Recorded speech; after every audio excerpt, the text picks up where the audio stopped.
오늘은 느헤미야로 가실까요? 느헤미야입니다.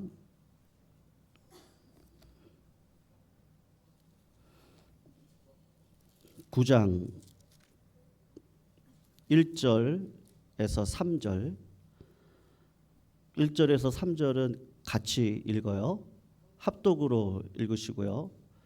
그리고 34절에서 38절은 우리 교독으로 읽도록 하겠습니다. 1절에서 3절 우리 함께 읽습니다. 9장 1절에서 3절 같이 읽습니다. 시작.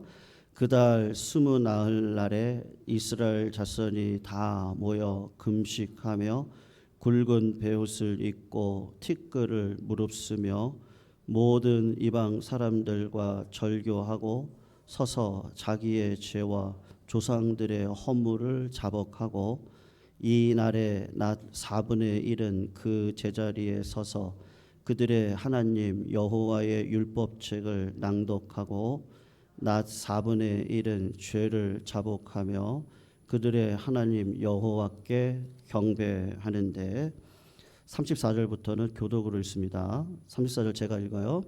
우리 왕들과 방백들과 제사장들과 조상들이 주의 율법을 지키지 아니하며 주의 명령과 주께서 그들에게 경계하신 말씀을 순종하지 아니하고 그들이 그 나라와 주께서 그들에게 베푸신 큰 복과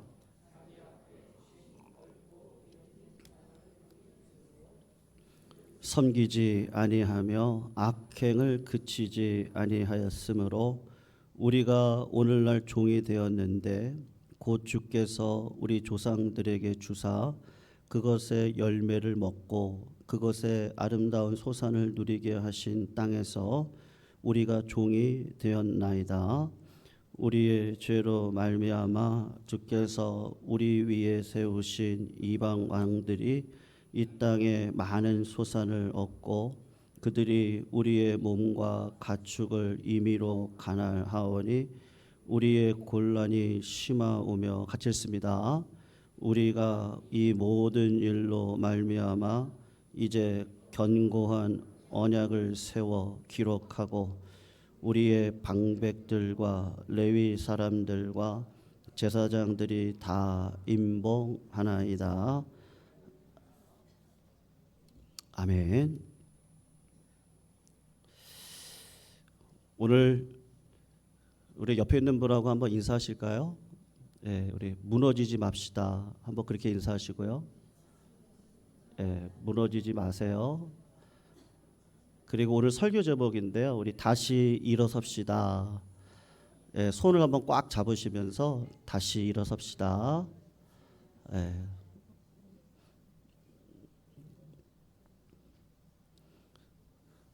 지금 우리나라가 굉장히 중요한 시기를 지나가고 있습니다. 물론 우리 성도님들의 가정도 마찬가지고 우리 교회 공동체도 마찬가지거든요. 우리 교회를 포함한 한국 교회도 굉장한 시련과 연단 속에서 어떤 것을 선택하고 살아가야 될지 시기적으로 영적으로는 굉장히 중요한 시절을 지나가고 있다라고 생각을 합니다. 여러분, 우리나라가 1900 중반에 6.25를 경험하잖아요. 나라가 힘이 없다 보니까 이방 나라의 전쟁터가 되어져서 대리전을 이 땅에서 치렀던 그 곤욕의 아픔이 이 땅 가운데 있습니다. 철저하게 나라가 힘이 없기 때문이었잖아요. 지금도 우리나라가 힘이 있느냐 하면 그렇진 않습니다. 그렇진 않지만 하나님이 힘이시긴 하시죠. 우리가 그걸 믿고 신앙을 지키고 살아갑니다. 그 당시 6.25로 인해서 나라가 완전히 폐허가 되어졌을 때 내가 이 나라를 어떻게 다시 세울 수 있을까를 고민했던 한 소년이 있었습니다. 그 소년은 지금의 나이로 이제 89세가 되신 김종성 씨라고 하는 분이신데 그 6.25의 잔악한 현실을 보고 이분은 나라를 다시 세우기 위하여서 건축학과에 입학을 합니다. 그리고 건축 설계자 또 건축학자로서 1세대의 기반을 세웠던 분이시거든요. 이분이 김종성이라고 하는 분이신데 남산에 있는 힐튼 호텔을 지었던 분이시기도 하십니다. 좀 오래된 사건인데요. 2019년에 강남에 있는 삼성동에 있는 강남의 요지 중에 하나라고 할 수 있는 그 부지 하나를 현대그룹에서 약 10조의 그거를 매입을 합니다. 그래서 그곳에다가 지금은 변경이 되어졌지만 100층 넘게 현대그룹의 사옥을 거기다가 짓겠다고 그렇게 하면서 그 건축의 이름을 누구에게 했느냐면 이 김종성이라고 하는 분에게 하셨습니다. 뭐 지금도 왕성하게 활동을 하시는 건축학자이신데요. 그때 한 기자가 질문을 했습니다. 어떤 질문을 했느냐 하면 어떤 건축이 되기를 꿈꾸십니까? 왜냐하면 굉장히 이게 90만 평 되는 땅이거든요. 92만 평방미터나 되는 땅에다가 정말 신기원적인 건축을 이뤄보겠다고 이분을 선정을 했으니까 이분이 건축 1세대시거든요. 그러니까 이분에게 물어본 거예요. 기자가 어떤 건축을 꿈꾸십니까? 그럴 때 이분이 그냥 1초의 딜레이도 없이 뭐라고 이야기를 했느냐 하면 무너지지 않는 건물을 세우는 것입니다. 그게 아름다운 건물입니다. 100년이 지나도 200년이 지나도 무너지지 않는 건물을 세우는 것, 그것이 아름다운 건축의 기본입니다. 그렇게 이야기를 하셨습니다. 사랑하는 성도님들, 우리 한 사람 한 사람이 인생의 건축물이라고 비교를 한다면 어떤 인생이 아름다운 인생이겠습니까? 우리 가정 공동체가 건축물에 비유를 한다면 우리 교회가 건축물에 우리 성도님들의 사업장, 일터 그 모든 것들이 건축물이라고 비교를 한다면 비유를 한다면 어떤 건축물이 아름답겠습니까? 했을 때 그 김종성 씨의 말을 빌리자면 무너지지 않는 건축물이 아름다운 건축물입니다. 그런데 여러분 생각해 보세요. 지진이 일어난다고 해보세요. 그러면 그 10조나 주고 산 땅에다가 아무리 뭐 아름답고 무너지지 않을 것 같은 건축물을 세운다고 해도 한번 지진이 일어나고 화산이 폭발하고 아니면 집안이 막 흔들려서 아비규환이 되어지고 불이 한번 일어나서 온 시내를 지금 미국처럼 덮어버린다고 한다면 몇백억의 건물이 무슨 소용이 있겠어요? 그러니까 이 땅을 살아가면서 무너지지 않았으면 좋겠는데 우리의 현실은 어떻습니까? 무너질 수밖에 없고 언젠가는 스탑할 수밖에 없고 언젠가는 병마가 들어올 수밖에 없는 이 시절을 지나가면서 살아갈 수밖에 없는 것이 우리 인생의 현실이란 말이죠. 그래서 성경은 뭐라고 얘기하느냐? 네가 7번 넘어져도 하나님께서 오른손을 내밀어서 너를 붙드니까 어떻게 하라고요? 일어서면 됩니다. 그게 신앙의 원리예요. 무너질 수 있습니다. 내려올 수 있습니다. 모든 일들을 접을 때가 있습니다. 그러나 그럴 때 하나님께서 말씀하시는 건 다시는 무너지지 않았으면 좋겠는데 그것보다 중요한 게 뭐예요? 유명한 축구 선수들이 자신의 생명을 지탱할 수 있는 것도 위험한 태클이 들어올 때 나를 잘 방어해야 선수 생명이 지속이 되어지듯이 유도 선수들이 끝까지 저 승리를 향해서 달려갈 때 먼저 배우는 게 낙법을 먼저 배워서 넘어질 때 다치지 않고 넘어지는 법을 먼저 배워서 그 승리의 길을 걸어가듯이 우리에게 필요한 건 뭡니까? 라고 할 때 무너질 때 우리가 잘 무너지고 그 무너짐을 통해서 다시 일어서는 은혜가 있어야 될 줄로 믿습니다. 그것이 오늘 하나님이 우리들에게 주시는 총 주제다라고 말씀을 드릴 수가 있을 것 같습니다. 여러분, 느헤미야서 한 달 전이었나요? 1000년 만에 이루어졌던 초막절, 그걸 통해서 내 몸뚱아리, 내 인생이라는 게 나뭇가지에 불과하다. 우리가 그것을 한번 묵상을 했던 적이 있었는데요. 오늘은 9장에서 말씀의 은혜를 나누고 싶습니다. 사실은 좀 배경을 한번 말씀을 드리고 아셔야 될 필요가 있을 것 같아요. 느헤미야서는 이스라엘이 페르시아 통치 아래에 있을 때 일어난 사건을 기록한 책이거든요. 이 책의 주인공은 느헤미야인데 포로로 잡혀왔다가 외국 땅에서 태어난 자손입니다. 근데 이 사람이 지금식으로 하면 대통령, 요새 뭐 경호실장, 경호처장, 뭐 이런저런 신문에 여러 직위들이 도배가 되어지는데 경호실장, 비서실장 정도 되는 그런 실력 있는 사람이 느헤미야였습니다. 그러다가 어느 날 자기 동생이 고국 땅을 갔다가 돌아와서 자기 고국의 현실에 대한 이야기를 하는데, 아니 형, 내가 우리 조국을 갔는데 아니 성전은 진짜로 다 무너져 버렸고, 그리고 성벽도 다 무너지고, 그리고 진짜 우리나라에 가난한 사람들, 찢어지게 가난하고 찢어지게 아파하고 그런 사람들밖에 없네. 다 그 얘기를 딱 듣는데 느헤미야가 어떤 마음이 드냐면요, 야, 이 나라가 불쌍하다. 그런 마음이 딱 올라오는 거예요. 그래서 수일을 울었습니다. 하나님 앞에 금식하고 울면서 하나님 어떻게 합니까? 그랬더니 하나님이, 야, 우는 자가 사명자다. 많은 사람들이 나 살기 바빠요. 내 것 챙기기 바빠요. 그런 사람들이 나라를 생각하겠어요? 가정을 생각하겠어요? 교회 공동체를 생각하겠어요? 내 이익 취하기 위해서 모든 것들을 이용하는 그 시절에 느헤미야가 너무 답답한 거예요.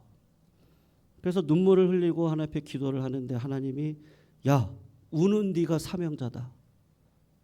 네가 나라의 현실을 정확하게 알고 있구나.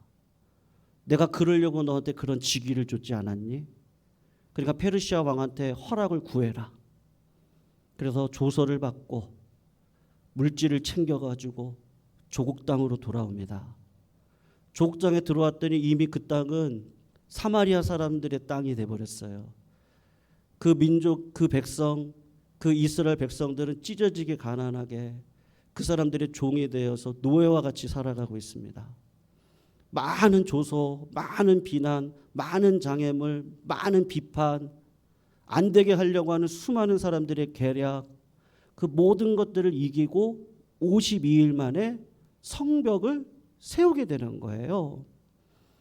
그리고 나서는 느헤미야가 이 무너졌던 데를 지금 성벽을 세웠잖아요. 그러니까는 다시는 무너지면 안 되겠는 거예요. 그러니까 느헤미야가 어떻게 하느냐, 8장에 백성들을 다 수문학 광장으로 불러 모으는 거예요. 그리고 이스라엘 백성들에게 얘기하는 거예요. 야, 오늘은 울지 말아라. 이제 우리가 성벽 지었다. 성벽을 짓고 그 안에다가 건물을 세우고 수도시설을 개관하고 우리 백성들에게 부유함을 줄 수 있는 밭을 만들고 나무가 자라고 열매가 맺어지기까지는 3년에서 5년의 시간이 필요하고 대적들을 쫓아내고 그런 삶을 살아가려면 우리가 다시 일어서야 되는데 성벽으로 모든 것들이 끝났다고 생각하면 오산이다. 야, 다 모여라. 그리고 오늘만큼은 기뻐하자. 그리고 1000년 만에 초막절을 세운 거예요. 초막절의 기념을 지킨 거예요. 우리 다 광야로 가자. 여호와를 기뻐하는 것이 우리의 마음의 소원을 이루신다. 우리 하나님만 바라보자. 하나님의 은혜만 살펴보자. 그게 8장까지 내용이거든요. 왜냐하면 느헤미야는 아는 거예요. 또 무너질 수 있거든요. 그리고 9장에 들어서 회개하기 시작을 합니다.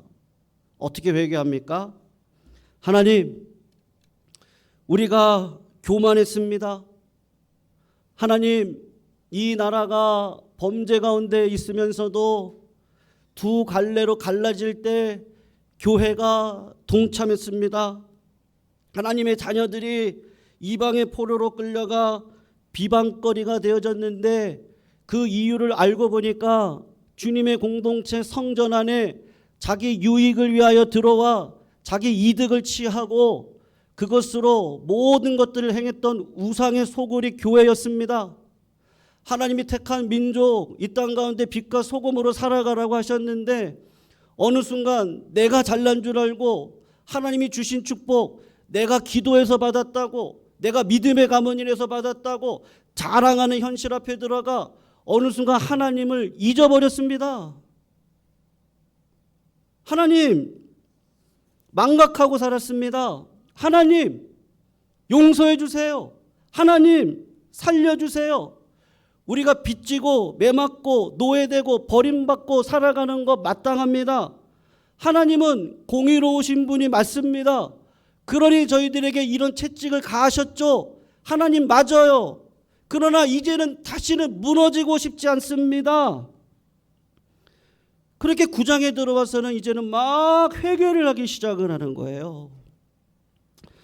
사랑하는 성도님들, 오늘 본문은 우리들에게 똑같이 묻는 거예요. 성도님들, 영적으로 잘 서 계십니까? 여러분들의 믿음을 굳건하게 지키고 계십니까? 아니면 마음에 무너져 계십니까?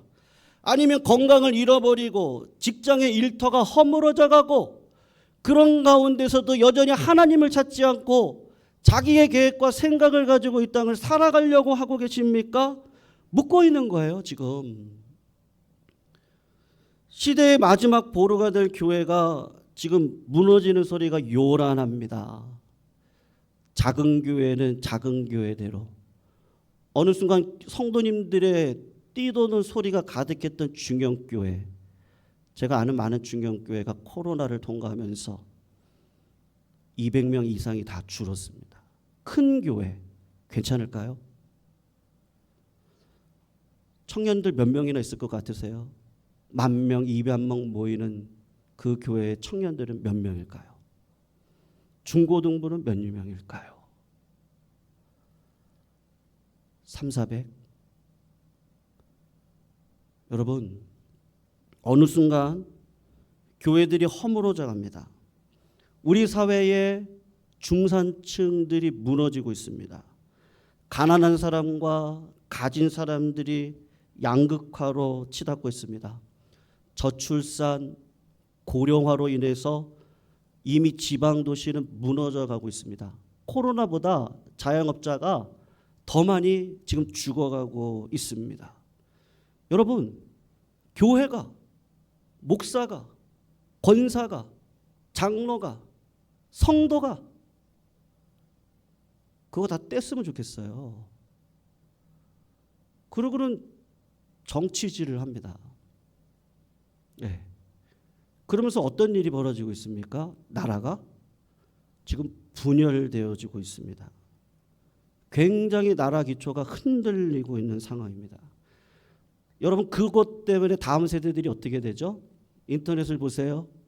다음 세대들이 지금 이쪽 편을 들고 어떤 다음 세대들은 이쪽을 들고 경찰들이 이쪽 편을 들고 있고 아니면 또 경찰들이 이쪽 편을 들고 지금 뭐 굉장히 시국이 말이 아닙니다. 여러분, 그런 가운데 진짜 해결점은 뭐가 있을까요? 느헤미야 9장 1절, 2절 울기 위해서 이스라엘 백성들이 한자리에 모여서 금식하며 기도합니다. 굵은 배를 입습니다. 우리는 죽어 마땅한 존재라는 것이죠. 가장 인생 가운데 가장 작은 거, 그게 먼지인데 먼지를 머리에다가 뒤집어 쓰고 그리고 금식하면서 우는 거예요. 무슨 얘기예요? 나는 그런 존재라는 것을 인정하겠다고 하는 그 자리로 들어간 겁니다. 그러면서 이방 사람들하고 절교를 선언합니다. 아무도 그 자리를 떠날 수가 없는 거예요. 그리고 자신의 죄를 고백합니다. 나라를 빼앗긴 조상들의 허물을 내가 자복합니다. 주여, 다시는 이 나라를 빼앗기지 않겠습니다. 공동체를 무너뜨리지 않겠습니다. 내가 지금까지 살아오면서 내가 보니까 교회를 무너뜨린 것도 내 유익 때문이었어요. 돈 때문이에요. 권력 때문이에요. 이 나라를 무너뜨린 것도 보니까는 권력이고 돈이에요. 가정도 무너뜨린 것도 내 힘으로 얻었다고 생각을 했으니까 가정도 무너뜨리는 거예요. 내 자식도 내 마음대로 하려고 하니까 무너지는 거예요. 다 뭐예요? 보니까는 다 나로 인해서 일어난 일이네요. 내가 빛과 소금의 역할을 감당하지 못했네요. 그러니까 무너지려고 하는 거예요. 그러니까 분연되려고 하는 거예요. 그러니까 이스라엘 백성들이 모여서 또 무너질 수 있어요. 느헤미야가 그걸 알아요. 그러니까 어떻게 하는 거예요? 말씀 듣고 회개하고 기도하고 누구 탓이라 말하지 말고 내 탓이라고 말하고 우리 조상들의 죄악들을 보고 그리고 우리는 그런 죄에 들어가지 말고 그리고 믿음으로 살면 하나님이 회복시켜 주신다. 일어설 수 있다. 성도님들의 가족들이 잘 될 수 있고요. 교회가 회복되어지고 나라는 새롭게 펼쳐지며 은혜 가운데 설 수 있다. 느헤미야가 그거를 설파하고 싶은 거예요. 한경직 목사님이 계셔요. 돌아가신 지 오래죠. 그분은 일제시대 때 우상숭배를 했던 분이셔요. 기독교계의 노벨상이라고 할 수 있는 템플턴상을 받으실 때 그분이 그때 굉장한 논란거리였습니다. 왜냐? 아니 신사 참배를 하신 분이 어떻게 템플턴상을 받을 수 있어요? 그런 일은 하면 안 되죠. 논란이 많았어요. 근데 그분이 템플턴상을 받으시면서 뭐라고 얘기했는지 아십니까? 나는 이 상을 받을 자격이 없습니다. 나는 죄인입니다. 일제치하에 나는 신사참배를 한 사람입니다. 저 같은 사람에게 이런 상을 주신 것은 나같이 부족한 사람도 하나님의 은혜를 주시면 믿음의 사람으로 거듭나 살아갈 수 있다는 걸 보여주시려고 이런 상을 주셨나 봅니다. 이렇게 이야기를 하셨어요. 여러분은 성인이에요? 범인이에요? 악인이세요? 톨스토이가 아주 유명한 얘기를 했거든요. 제가 한번 읽어드릴게요.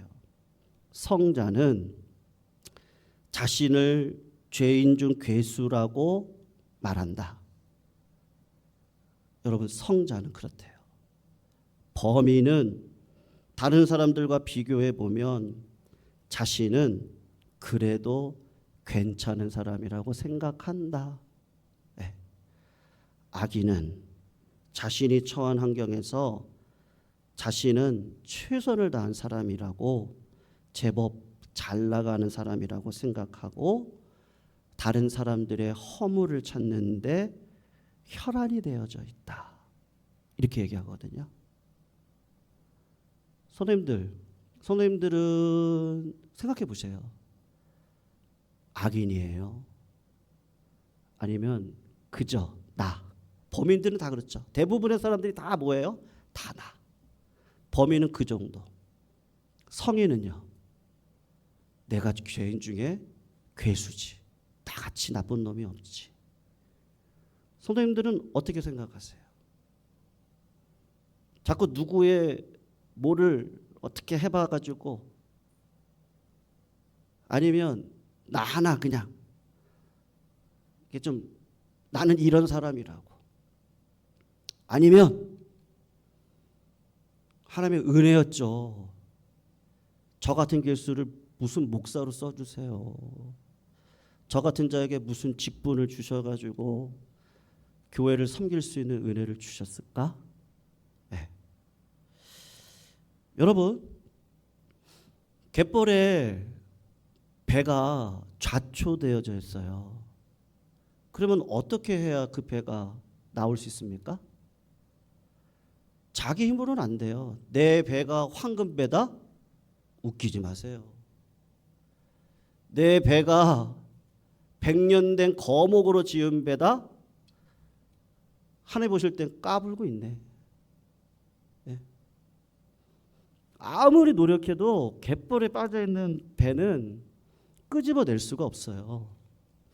어떻게 해야 되는 거예요? 물결이 들어와야 돼요.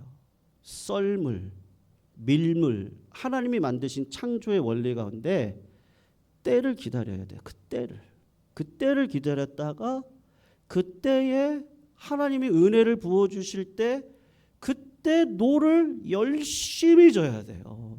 그렇지 않으면 그 자리에 그대로 있어요. 그리고 또 빠져들어가고 또 무너지는 거예요.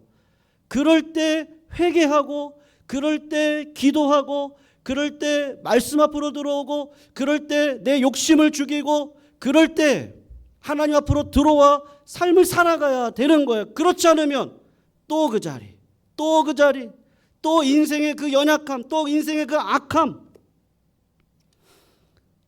여러분, 한국교회가 뭐로 유명하죠? 외국에 가면 한국교회가 뭐로 유명해요? 뭐로 부흥했어요? 네? 기도로 부흥한 교회가 한국교회잖아요. 산기도, 뭐 기도원에서 기도, 뭐 철야기도, 통성기도, 새벽기도. 한국교회처럼 기도 많이 하는 교회가 없습니다. 네. 근데 여러분, 새벽 기도를 하면 교회가 부흥되나요? 어떻게 생각하세요? 우리 교회가 그동안 수만 가지 기도를 통해서 여기까지 왔는데, 미국 교회 한 목사님이 한국 교회를 찾아왔어요. 80년대 찾아오셔서, 야, 한국 교회가 어떻게 부흥을 했지? 기도를 엄청 하는 거예요, 한국 교회들이. 그래서 딱 봤더니 새벽 기도회를 그렇게 열심히 하네요. 그래서 미국 땅에 가서 새벽 기도로 열었습니다. 미국 교인들이 안 와요. 사모님 오셨는데 사모님 나중에 포기하고 안 나오시더래요. 그리고 말았대요. 여러분, 한국 교회에 길선주 목사님이 아주 독실한 불교 신자였거든요. 그러니까 그분은 선도, 뭐 법률 요거 가지고 정통한 분이세요. 그러다 보니까 이분이 예수 믿고 변화되어졌거든요. 근데 내가 가지고 왔던 삶의 그런 문화, 삶의 성격, 삶의 습관, 이건 그대로 가지고 왔단 말입니다. 그러니까 이분은 아침에 일찍 일어나서 가부좌를 틀고 정자를 하면서 생각을 하고 내가 신이 되기 위하여서 나를 내려놓고 그러고서는 막 했단 말이에요. 근데 내가 예수 믿기 전에도 그렇게 했는데 내가 이것보다는 더 열심히 살아야지. 그래서 했던 게 뭐예요? 새벽 예배를 드려 새벽 기도를 했던 거예요. 그 당시에 무당들이 능력받고 귀신 받으려면 어디로 갔어요? 산으로 갔거든요. 우리가 무당보다 못하면 되겠느냐? 그래서 민족 문화가 어떻게 펼쳐졌냐면, 야, 우리 산기도 가자. 그래서 산기도 가서 능력도 받기도 하고 사랑의 은사를 받기도 하고 그런 일들이 많이 있었단 말이에요. 그런데 그 모든 기도의 장점에도 불구하고 기도를 많이 했기 때문에 하나님이 우리나라를 쓰셨습니까? 한국교회를 부흥케 했나요? 그건 아니죠. 누가 하신 거예요? 우리나라에 딱 맞게 문화 가운데 우리나라를 그런 방식을 통해서 하나님이 부흥을 주셨단 말이죠. 근데 어느 순간 그것을 부정하는 사람들이 교회 안에 들어왔어요. 근데 그럴만해요. 왜냐하면 기도를 많이 하시는 분들이 대부분 어때요? 신비적이에요. 굉장히 자기 주도적인 기도를 하시지 타인을 향한 기도를 많이 안 하세요. 그리고 내가 이렇게 능력받았다 자랑하기 바빠요. 그러니까 기도를 많이 하시는 분들은 너무 기복적이에요. 그러면 기도를 많이 하는 것을 비판하시는 분들은 어떠세요? 또 기도를 안 하세요. 네. 그러니까 여러분, 교회 안에 여러 가지 문제들이 들어와 있는 거예요. 근데 결국은 뭐냐? 그런 모든 싸움들이 뭐냐? 다 내가 한다는 거예요. 내가. 야, 기도로 돼. 인간적으로 계획하고 노력하고 그러면 다 되는 거야. 근데 정말 그렇습니까? 하나님이 도와주시지 않으면 안 되는 게 얼마나 많아요.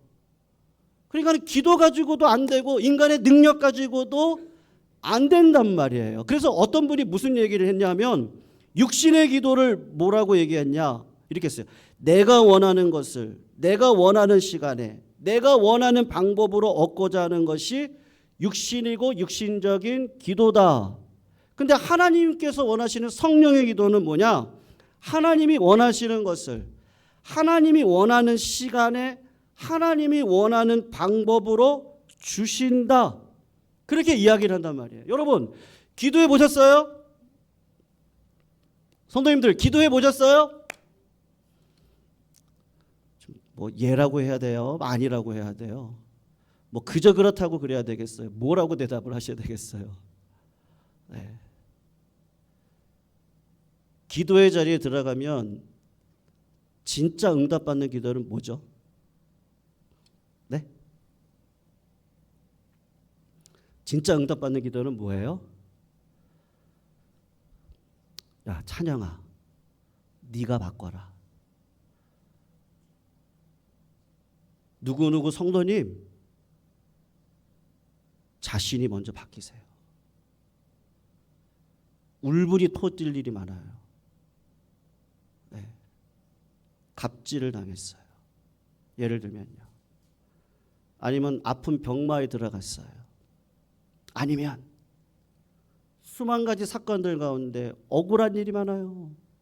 그래서 주님 앞에 나와서 막 기도를 해요. 그러면 하나님이 뭐라고 응답하시죠? 야, 네가 바뀌어라. 아, 저 사람이 저렇게 악한데요? 아니야, 네가 바뀌어야 돼. 세상은 바뀌어요, 안 바뀌어요? 안 바뀌어요. 진짜 응답받는 기도는 뭐예요? 내가 바뀌어야 되는 거예요. 야곱이 약속의 땅으로 다시 돌아가요. 그럴 때 인간적인 계획을 다 싸가지고 야복강 나루터에서 첫 번째로 에서가 누구를 치면 누구 내주고 두 번째 누구 내주고 물질 내주고 그게 몇백억이에요. 다 내주고 난 요렇게 해가지고 에서랑 만나서 잘 살아야지 이런 생각 가지고 있는데 그래도 형이 무서우니까 나 죽으면 어떡해 그러고 있는데 하나님이 딱 오셔가지고 야 이놈아 씨름하자 그리고 막 씨름을 하면서 이야기를 하는 거야. 하나님 에서 형이 너무 무서워요. 그랬더니 주님이 씨름하면서 네가 바뀌어야지 이놈아. 아니 에서가 어떤 놈인지 알아요? 굉장히 나쁜 놈이에요. 하나님 저런 사람을 어떻게 저를 만나게 하시려고 합니까? 아니다 이놈아 네가 바뀌어야지. 안 바뀌어요. 하나님이 어떻게 하세요? 환도뼈 쳐버리는 거예요. 다른 말로 무너지게 하는 거예요. 왜냐하면 그게 우상이었거든요. 야곱은 내가 우상이었어요. 내가. 하나님보다 앞서 있는 그 이삭 같은 것들 있잖아요. 그거를 역설적으로 얘기하면 무너져야 누구의 힘으로 일어서요?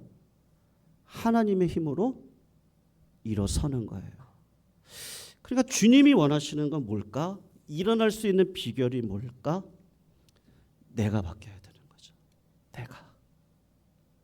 누구 탓할 필요 없어요. 아까 기도 제목 가운데도 이 나라의 현실을 보시고 어떤 성도님이 저부터 회개하겠습니다. 여러분 이 나라를 생각해 보세요. 130년 전 일제시대 때 생각해 보세요. 그때 우리나라가 무슨 힘이 있었습니까? 임금이 독살당했어요. 망호가 머리채가 끌려서 난도질 당해서 죽어요. 소녀들이 정신대로 들어가서 몸을 팔아요. 소년들은 소년 군대가 되어져서 총알바지가 되어졌다고요. 그때는 젊은이들 그때 기록을 보면 젊은이들이 살 소망이 없어서 자살을 그렇게 많이 했던 때가 언제냐? 일제시대예요.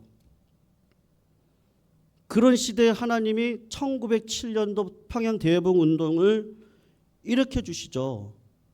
그래서 한국 민족 백성들이 의지할 게 뭐가 있었어요? 그때 아무것도 없는데요.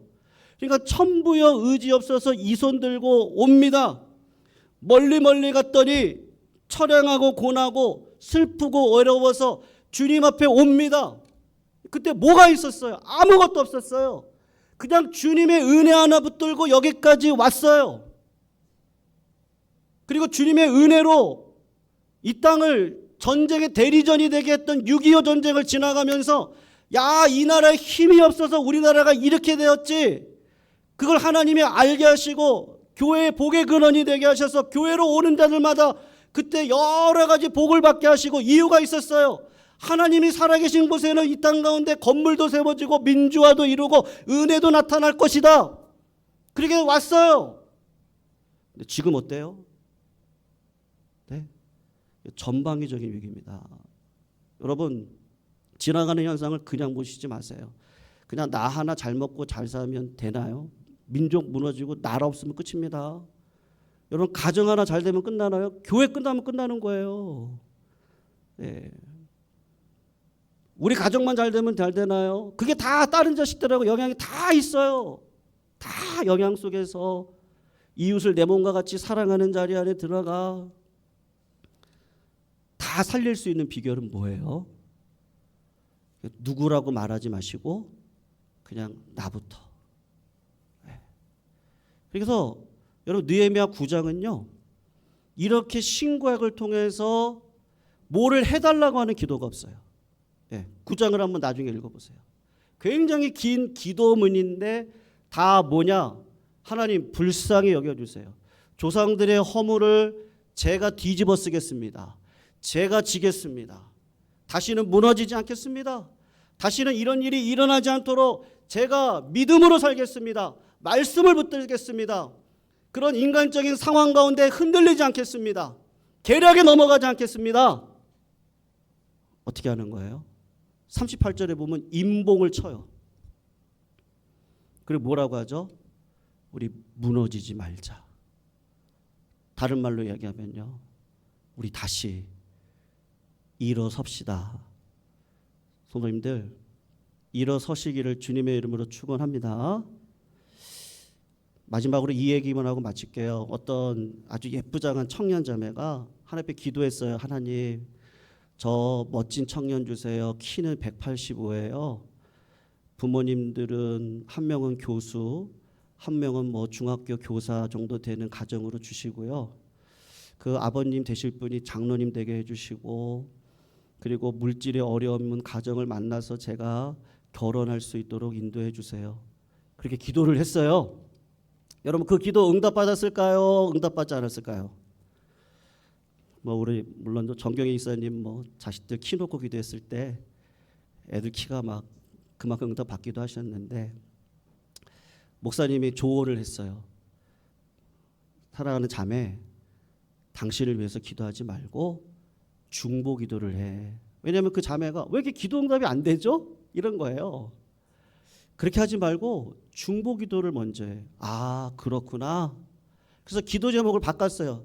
하나님, 제가 만날 남편감이 우리 아버지 어머니가 보실 때 만족할 만한 사람으로 서게 해주세요. 제가 만날 남편감이 제 여동생 하나 있는데 그 여동생이 보기에 존경할 수 있는 그런 남편감으로 사익감을 주세요. 기도 제목을 바꾼 거예요. 그러고 보니까 내가 했던 기도의 모든 기준들은 다 누구를 위한 거였어요? 다 나를 위했던 거예요. 얼마나 이기적인 기도였는지. 그래서 내가 잘못됐구나. 그렇게 생각을 한 거예요. 성도님들, 내 평생 가는 길 하나님이 성도님들과 함께 하신다는 거 믿으시죠? 그리고 우리는 그냥 한 시기에 피었다가 지는 예쁜 꽃 되시려고 하면 안 돼요. 꽃은 언젠간 집니다. 그리고 그 인생의 영화는 언젠가 다 사그러들거든요. 하나님이 보실 때 우리의 인생을 두고 다시 오른손을 붙들어 주시고 다시 세워 주시고 다시 회개 자리로 들어가게 하시고, 그리고 은혜를 알게 하시고 과거의 과오를 기억하게 하시고 다시 돌아오게 하셨던 그 이유가 뭐냐 했을 때 하나님이 인생의 주인이시라는 거 우리 잊지 마시자고요. 그래서 정말 이 나라가 걱정이 태산입니다. 아마 우리 어르신들은 특히 더 그러실 것 같고 젊은이들까지 지금 분열되어지는 양극화 가운데 또 들어가는 현상 앞에 야 진짜 믿음의 사람은 어떻게 살아야 될까? 예. 선생님들 시간이 길어져서 죄송합니다. 어떤 분이 A형이냐 B형이냐 O형이냐고 저한테 물어보세요. 그럼 저는 그리스도형입니다. 우리가 주님 바라보시고 주님 안에 들어가셔서 특별히 오늘은 좀 나라와 민족을 위해서 한번 기도했으면 좋겠습니다. 우리 찬송가 413장 같이 한번 찬양하시고 이 나라와 이 민족 그리고 내 삶에